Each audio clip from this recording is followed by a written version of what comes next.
On April 7th, I had the distinct pleasure of meeting and speaking with Kerri Smith. Kerri was raised in Kingston, Arkansas. Being a town with a current population of just 293, Kingston only has one school for grades K through 12. Kerri lived with her parents and sisters and with her grandmother living nearby. Kerri's grandmother had only received an 8th grade education, but when she was 68 or 69 years old, Kerri's grandmother received her GED. Kerri remembers doing high school algebra at the same time as her grandmother. She also remembers her grandmother enjoying the schoolwork while Kerri dreaded it. Kerri's mother had a degree in education from the University of Arkansas and taught home economics at the school in Kingston, a career that had a major influence on Kerri's future career in education.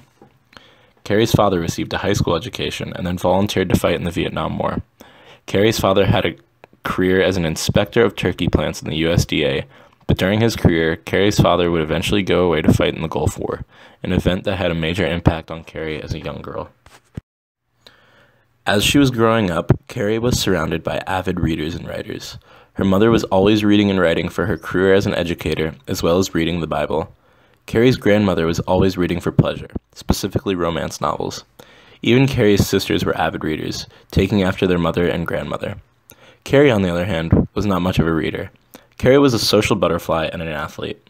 Being outside, being active, and being surrounded by friends always triumphed over reading in isolation. It wasn't that Kerri didn't enjoy books. As a young girl, Kerri loved to have her mother read to her. She also loved purchasing books at the book fair or checking out books at the library, even if those books weren't read by Kerri. Kerri always saw herself as a slow reader, which combined with Kerri having a very active lifestyle, led to Kerri reading the least when compared to the other women in her life. When Kerri was in 1st grade, she was placed in a reading and speech class. Not only did Kerri feel that she did not need the reading and speech class, but she also felt that she was being labeled as a slow or weak reader, a label that would have a lasting impact on Kerri's relationship with reading. Years later, Kerri was given an assignment in English class where she wrote a poem she titled Purple Rain. Her teacher at the time told her the poem was not good because the teacher did not understand it. This was another experience that resulted in Kerri feeling a small amount of insecurity when it came to reading and writing.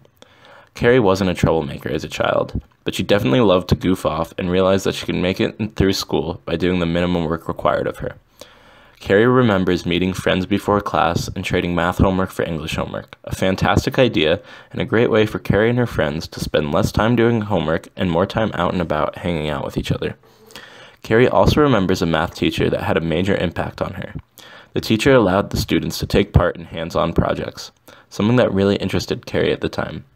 The teacher also had a personal interest in Kerri. She knew that Kerri was a goof, but she also knew that she was extremely intelligent, which meant she didn't put up with any of Kerri's crap, something that Kerri greatly appreciated and respected. After high school, Kerri spent a year at a 2-year college in Harrison, Arkansas. Her and a friend planned to stay another year, but their plans fell through, and the following year, Kerri was attending the University of Arkansas. When Kerri was working towards her undergraduate degree, her insecurities related to reading and writing began to dissipate.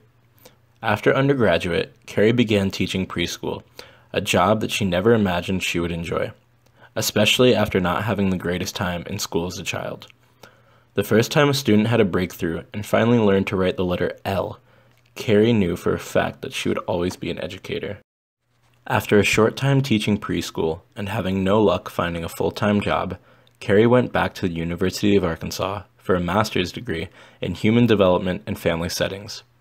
After her first master's, Kerri went back to school for a second master's degree in education, both major accomplishments that take years of hard work. Although she had previous insecurities about school, Kerri truly enjoyed her master's programs because the content interested her, and after realizing that teaching was her passion, Kerri wanted to learn as much as possible and be the best teacher she could be.